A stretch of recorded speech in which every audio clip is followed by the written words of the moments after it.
한미 정상회담. 왜냐면 이제 또 저희 그 시거센터 객원연구원이셨던 국제정치학 박사 우 박사님 인터뷰가 준비되어 있습니다. 왜? 저는 국제정책 전문가가 아닙니다. 그냥 신문만 보고 알 수가 있는 거거든요.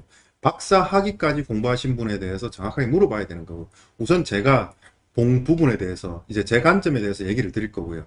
예, 그 전에 지금 재미나게 돌아가고 있는 부분을 보여드리겠습니다. 자, 이번에 신임 주한미 사령관이 북한 표적 타격 거론을 했습니다. 북한을 표적으로 타격해버린다. 실기동 훈련이 바람직하다. 지금까지 지금 한미연합훈련이 어떻게 돼가고 있습니까? 시뮬레이션 컴퓨터만 가지고 이렇게 하고 있습니다. 그게 아니라 밖에서 진짜 전차라든지 비행기라든지 이런 게 움직여서 실질적으로 훈련을 해야 된다라고 거론을 했습니다. 보시죠. 자, 이슬람 국가 IS 격퇴 등의 임무를 수행하며 미군 내 급변 사태 전문가로 불리는 폴 락해머러 육군 대장이 자, 신임 주한 미 사령관으로 지금 내정이 됐고 아마 될 겁니다. 자, IS 격퇴를 했고요. 그리고 급변하는 사태 전문가로 불립니다. 야, 이거 예전에 매티스 국방부 장관처럼 아주 강경하게 위협이 있을 때는 아주 강경하게 아마 북한을 타격하고 전쟁은 아니더라도 거의 전쟁에 불사하게 북한을 갖다가 압박을 할 겁니다. 지금 이런 사안이거든요. 이게 한미 정상회담에 가려서 이 부분이 나오지를 않았습니다. 이분이 어떤 얘기를 했냐 보시죠. 오늘 새벽 열린 미 의회 청문회에서 폴 락해머러 주한미군 사령관 지명자가 우리 정부 기조와는 사뭇 다른 발언들을 쏟아냈습니다. 우리 정부는 평화, 말뿐인 평화, 굴욕적인 평화 이것만 얘기하고 있거든요. 전임자들과 달리 북한의 핵 공격에 대한 포적 타격, 그러니까 선제 타격까지 할 수 있는 강경한 입장도 드러냈습니다. 위협이 된다라고 하면 선제 타격을 해서 북한을 멸망시켜 버리겠다는 얘기입니다. 그리고 또 우리 정부가 꺼려하는 한미 기동훈련, 실제 기동훈련이 시뮬레이션 훈련보다 좋다고 했는데 향후 한미연합훈련 방식을 둘러싸고 우리 정부와 마찰을 빚을 가능성도 있습니다. 북한이 튀라는 거, 이제 북한 선제 타격까지 한다라고 하고, 그 다음 또 뭐냐. 한미연합훈련 한다고 해서 거기서 거의 북한이 난리가 났지 않습니까? 그리고 우리나라 민주당이랑 여성 시민단체가 한미연합훈련 하지 말라고 했는데 이분이 지금 이렇게 주한미 사령관 지명자가 됐습니다. 네, 지금 이런 사안에서 한미 정상회담이 있었죠. 보시죠. 그래서 보니까 한미 정상회담이 민주당은 건국 이래 최대 성과라고 했습니다. 자, 1950년 건국한 이래 가장 최대 성과라고 해서 뭔지 한번 보죠. 그런데 이제 그 전조가 딸립니다. 보시면 압니다. 문과 악수하자마자 바지에 손 닦은 해리스 부통령. 이게 뭐지라고 생각해서 한번 보시죠.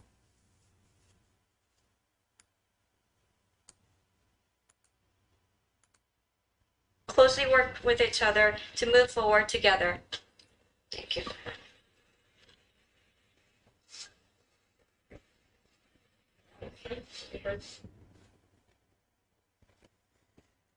더 이상 언급 안 하겠습니다. 그냥 닦았습니다. 이게 지금 미국이 어떻게 생각하느냐. 이제 바이러스가 옮길 수 있으니까 닦았다라고 하는데 그러면 마스크를 썼어야죠. 이 사람도 약간 인도계니까 당연히 인종차별은 아니었을 거고요. 이건 여러 가지 내용이 있으니까 이 부분에 대해서는 언급 안 하겠습니다. 이게 제일 웃깁니다. 보시죠. 저분이 이제 6.25 전쟁에 참전해서 중공군을 격퇴하는데 큰 역할을 하셨던 분입니다. 명예훈장을 수여했습니다. 중국몽을 꾸는 사람한테 중국을 격퇴한 6.25 전쟁, 천안함 행사도 안 가고 어디도 안 가고 우리나라 군인이 죽어도 안 가는 대통령이 저렇게 전조를 깔고 시작합니다. 제 생각에 제가 지금 바이든 부통령이 2013년도에 한국을 왔을 때에 대해서는 지금 어렴풋이 기억나는 부분이 여러 가지 있겠지만 북한에 대해서는 상당히 강경한 입장이었습니다. 그리고 외통위원장도 지냈고요. 그럼 외교에 대해 상당히 능숙하다고 할 수 있는데 지금 저렇게 행사를 명예훈장, 아니 미국의 가장 권위 있는 가장 높은 수준의 훈장을 수여하는데 우리나라 대통령을 초대했습니다. 근데 중국몽을 꾸고 있는 사람이거든요. 근데 중국과 전쟁을 해서 격퇴한 당시 참전 용사한테. 그래서 제가 명예훈장이 뭔지를 한번 살펴봤습니다. 이렇게 하더라고. 바이든 문 앞에서 중공군 막은 6.25 영웅의 훈장 준다. 이게 외교에서는 저도 정확하게 모르지만 뉴스 신문에서만 본 겁니다. 이제 의자 높이도 다 외교에서는 의미가 있다라고 합니다. 그런데 이게 그냥 있었을까요? 이 상황이? 그러지는 않다라고 저는 보여지고요. 그래서 명예훈장이라는 걸 한번 봤습니다. 자, 미국 군인이 받을 수 있는 최고 영예의 무공훈장이다. 훈장을 받는데 대통령 마음대로 줄 수도 없습니다. 미국 의회의 이름으로 수여하기 때문에 미국 의회 명예훈장이라고 부른다. 자, 미국 하원에서의 3분의 2 동의를 얻어야 한답니다. 훈장인데 우리나라로 치면 국회의원의 3분의 2 동의를 얻어야 됩니다. 3분의 2면 엄청난 겁니다. 자, 이게 어떻게 되냐면 평생 매월 1200달러 정도의 기본급이 나오고요. 자녀는 사관학교 지원 시 그냥 사관학교 지원하면 무조건 합격입니다. 그리고 장례 비용 100% 국가 부담. 그리고 자동차가 군인들처럼 어떻게 보면 장군들처럼 번호판이 지급됩니다. 일상생활에서도 군복 착용해요. 거의 미국에 있어서 가장 영예로운 훈장입니다. 아니 지금 어떻게 생각되냐면 헌법에서 뭐 의결을 할 때 항상 보통 가반수입니다. 그런데 특별종족수라는 게 있습니다. 특별종족수는 국회의원의 3분의 2가 동의를 해야 되거든요. 3명 중에 200명. 헌법을 개정하려고 해도 헌법 개정 동의안이 국회의원 3분의 2가 동의를 해야 되는 겁니다. 200명. 근데 이런 명예로운 훈장, 이게 뭡니까? 이게 중국에 보여지는 의미가 없었을까요? 저는 의미가 많았다고 생각합니다. 이렇게 해리스 부통령의 손을 닦는 행위, 그리고 명예훈장 수여식에 중공군을 막은, 중공군과 전쟁을 치른 군인에게, 참전병에게 훈장을 수여한 것, 이 두 가지는 어떻게 보면 대통령 길들이기, 우리나라 대통령 길들이기에 들어갔다라고 시작을 하고 협상이 들어갔습니다. 그리고 이제 협상에서 딱 보십시오. 자, 한국에서 얻었다라는 거, 지금 난리가, 건국 이래 최대의 성과가 그겁니다. 싱가포르 판문점 선언 존중 의지 관철. 그냥 존중하는 겁니다. 그 어떤 실질적인 것도 없습니다. 존중. 그리고, 미사일 지침 폐기입니다. 이거 미사일 지침. 우리나라가 현무 미사일에 이제 사거리가 늘어나면 쏠 수 있는 데는 한 군데밖에 없습니다. 지금 중국은 쏠 수 있는, 북한은 쏠 수가 있는 거고요. 그러면 중국, 러시아로 늘어나는 겁니다. 일본은 쏘지는 않을 거거든요. 자, 미사일 지침 폐기입니다. 그리고 판문점 선언 존중입니다. 이상합니다. 이게 건국 이래 최대? 그리고 보십시오. 자, 북한 인권 및 대북 제재 이행을 명기했습니다. 인권. 이거 인권 관련됐을 때는 대북전단 살포금지법부터 해서 여러 가지 문제가 많습니다. 그리고 대만 해역, 남중국해, 한미일 협력을 명기했습니다. 자, 그리고 44조 원 우리나라 대기업에서 투자, 이거는 다시 얘기할 거고요. 그리고 중국과 경쟁하는 5G, 6G 기술 한국 협력 하나 더 있습니다. 자, 원전 수출에 협력을 하기로 했습니다. 이걸 보면 뭐냐면 이번 대통령이 가서 반중 친미를 외치고 왔습니다. 그럼 왜 그렇게 생각했냐? 우리나라 586이라든지 공산주의의 영향을 받은 사람 말 바꾸기는 그냥 쉽습니다. 왜? 지금 반중 정서가 너무나도 크고, 그리고 기업들, 이번 정권은 어떻게든 내년 대선을 위해서 백신을 어떻게 확보해보자, 백신을 얻어오자가 목표였을 것 같습니다. 그런데 절대 미국 같은 경우에 제가 이번 한미 정상회담을 보고 느낀 게 뭐냐면, 지난번 판문점 북미 회담처럼 미국에서 우리나라 대선, 우리나라 선거에 좋은 영향을 주는 걸 안 하려고 하는 것 같습니다. 이 말이 뭐냐면, 만약에 미국이 이번 정권에 백신을 백신 한 3천만 명에게 주겠다, 5천만 명에게 주겠다, 적게라도 500만 명에게로 주겠다, 모더나나 화이자를. 그러면 이번 정권이 지지율이 올라갈 수가 있는 거거든요. 내년 대선에 민주당이 이길 수 있는 여지를 주는 겁니다. 그 여지를 민주당이 이길 수 있는 조건을 주는 건데 이번에는 그 여지를 하나도 주지를 않았습니다. 오로지 한미 연합훈련을 할 수 있는 군인들에게 55만 해군, 60만 대군이니까 55만 해군을 주겠다. 이거밖에 얘기를 안 한 겁니다. 그리고 어떻게 됐냐? 자, 보십시오. 그 전에 그렇게 이번 정권이 죽이려고 했던 삼성바이오 대표가 미국행에 가서 모더나를 가져온다라고 그 전에 미리가 얘기가 나왔고요. 그러니까 직접 주지 않고 삼성과 협력을 한 겁니다. 자, 두 번째.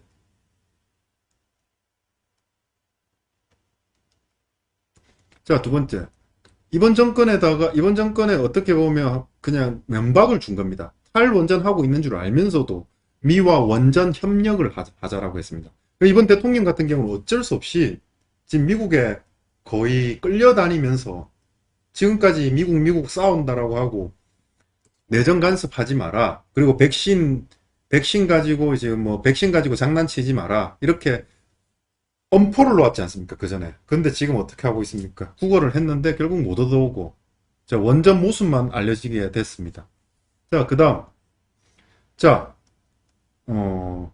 그 전에도 어떻게 했냐면 삼성이 자, 이게 언제 기사냐면 이렇습니다. 보시죠.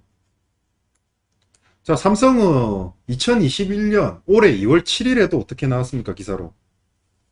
반도체 투자 공장 건설에만 한 10조를 쓴다라고 했습니다. 그러면 10조 원의 파급 효과가 있고 여기에 10조만 써도 일자리가 2만 개가 창출된다라고 했거든요. 이미 이렇게 반도체 투자를 하려고 하고 있었고요. 그리고 LG 같은 경우도 미국에 5조 배터리 공장을 신설하려고 하고 있었습니다. 여기에 지금 현대자동차도 공장을 지으려고 하고 있었고요. SK도 투자 계획이 있었습니다. 왜 이렇게 투자를 하냐 한번 생각을 해보십시오. 왜 우리나라가 미국에 공장을 지으려고 했는지 과연 이번에 문재인 대통령이 이렇게 그 투자를 갖다가 지금 협상을 해서 대통령과 협상을 해서 그렇게 됐을까요? 아닙니다. 그 전부터 미국에 투자 계획을 하고 있었습니다. 아니 10조 원 어떻게 보면 회사에 사활이 걸린 이 투자 유치를 하루아침에 대통령이 결정했을까요? 그건 아닙니다. 왜 그러냐면 우리나라가 법인세부터 시작해서 지금 공장을 지어봤자 우리나라에서는 지금 그 이득이 없습니다. 그리고 지금 중국 쪽으로 계속 중국 스파이들부터 해서 중국 쪽으로 계속 기울이고 있는데 지금 어떻겠습니까? 기업은 미국과 동맹을 맺어야 되는 겁니다. 그래야지 지금 글로벌사에서 살아남을 수 있는 거거든요. 그렇기 때문에 미국에 공장을 지금 짓고 한국에서 지금 다 빠져나가고 있는 겁니다. 지금 이런 식의 우리나라가 최고 기업인 삼성, 현대자동차, LG, SK가 미국에 지금 공장을 다 지어버리는 겁니다. 자, 10조에 2만 명이라고 했을 때 44조. 그러면 지금 8만 명, 10만 명. 거기에 대한 부가가치부터 해서 여러 가지 지금 파급 효과까지 했을 때 결국 한 2, 30만 명의 일자리가 지금 미국으로 가버리게 된 겁니다. 왜 그거냐? 이번 문재인 정권이 친중을 해서 그런 겁니다. 문재인 정권이 기업이 운영하지 못하게 하기 위해서 기업이 이제 이거 말이 좀 섞입니다. 죄송합니다. 기업하기 어려운 지금 여건을 만들어 놨기 때문에 지금 이렇게 된 겁니다. 이게 다 문재인 때문입니다. 지금 문재인 정권 때문입니다. 무능한 문재인 정권 때문에 우리나라 청년들의 일자리가 다 사라지고 하고 우리 청년들의 일자리 20만 개, 30만 개가 사라져가고 있다는 겁니다. 그걸 아셔야 되는 겁니다.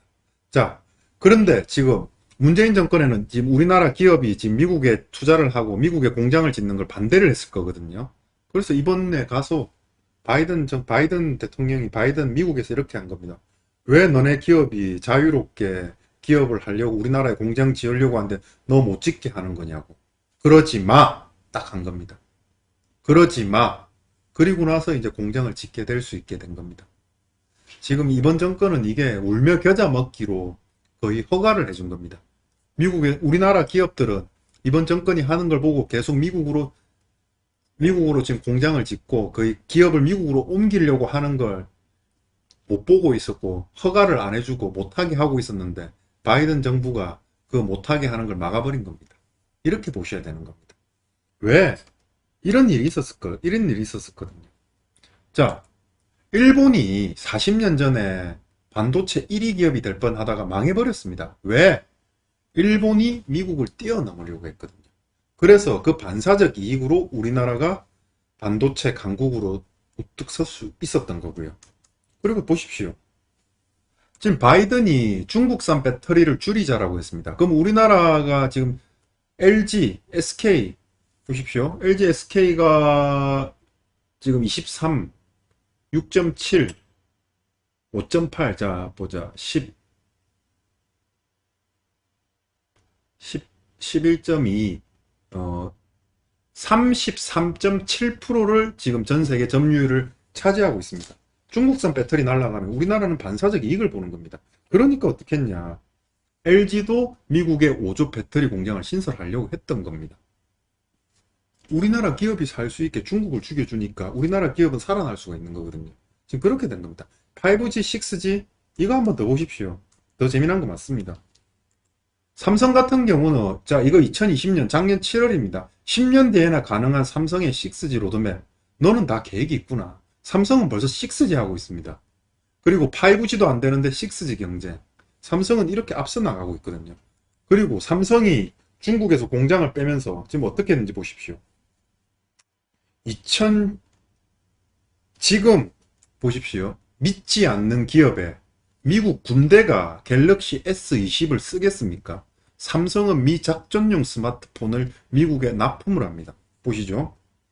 20일 삼성전자 글로벌 뉴스룸에 따르면 갤럭시 20T는 미국 연방정부와 국방부 요청으로 만든 제품으로 작전용 소프트웨어와 보안 시스템을 갖췄다. 긴밀하게 미군과 동맹을 맺지 않으며 미군에서 우리나라 전자기기를 쓰겠습니까?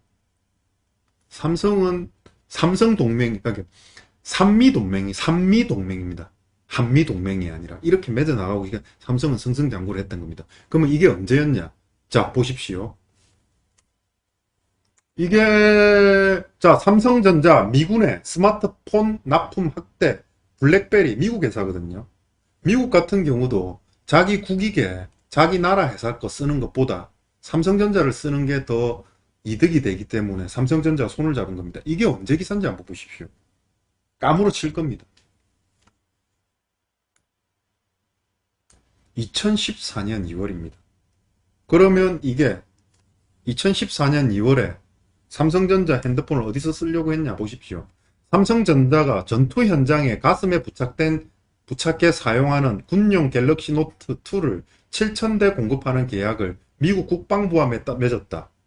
미국 국방부와 미군의 군사용품으로 들어가고요. 그리고 국가안보국 NSA와 스마트폰 수천 대 공급 계약을 체결할 예정이라고 보도했다. 자, 국가안보를 담당하는 국에도 삼성 핸드폰이 들어가는 겁니다. 7,000대, 8,000대. 이게 그렇게 삼성에 큰 도움은 안 될 겁니다. 이득으로, 금전적으로. 그런데 어떻게 합니까? 미국과 긴밀하게 협조가 된다는 거. 삼미 동맹이 어떻게 보면 혈맹이라고 할 수가 있는 겁니다. 그러니 중국과 손을 끊어버린 거죠. 5G, 6G. 삼성은 미국과 계속 동맹을 하려고 하는 거고, 우리나라 대한민국만 미국과 동맹을 하면 아무 문제 없이 대한민국은 계속 승승장구를 할 수 있는데 문재인 정권이 잘라버린 겁니다. 이렇게 삼성이 국가 말을 안 듣고 중국 편에 서지 않고 미국 편에 서니까 지금 이재용 부회장은 어디 있습니까? 감옥에 있는 겁니다. 이제 이해가 되시죠? 자, 지금 잘 보십시오. 이제 이런 사안에서 리투아니아, 저는 처음 들어봤습니다. 정말 작은 국가가 있습니다. 국가의 이익을 위해서 리투아니아가 어떻게 움직이는지 보십시오. 자, 중국 주도 회의에 탈퇴를 해버렸습니다. 인구 500분의 1인 리투아니아가 중국과 맞짱을 뜹니다. 보시죠. 왜 이러냐? 한번 생각을 해보십시오. 리투아니아가 왜 중국 주도 회의에 있었다가 지금 탈퇴를 했겠습니까? 지금 미중 패권 전쟁이 거의 끝났다라는 겁니다. 미중 패권 전쟁에서 미국이 승리를 했다라기 때문에 미국 편에 서는 겁니다. 시진핑 주도 17+1 정상회의 탈퇴 선언했습니다. EU 다른 회원국들에게도 탈퇴 촉구를 했습니다. 그리고 중국의 가장 영린인 대만의 무역 대표부도 설치 선언을 해버렸습니다. 이걸 보셔야 되는 겁니다. 자, 리투아니아가 중국의 자존심을 건드린 건 이번에 처음이 아니다. 리투아니아는 중국과 외교 관계를 맺고 있지만 대만 무역 대표부를 설치하겠다고 발표했다. 중국은 강하게 반발했다. 게다가 리투아니아 의회는 신장 위구르 지역 주민들에 대한 중국 정부의 탄압을 학살로 규정하는 결의안을 통과시켰다.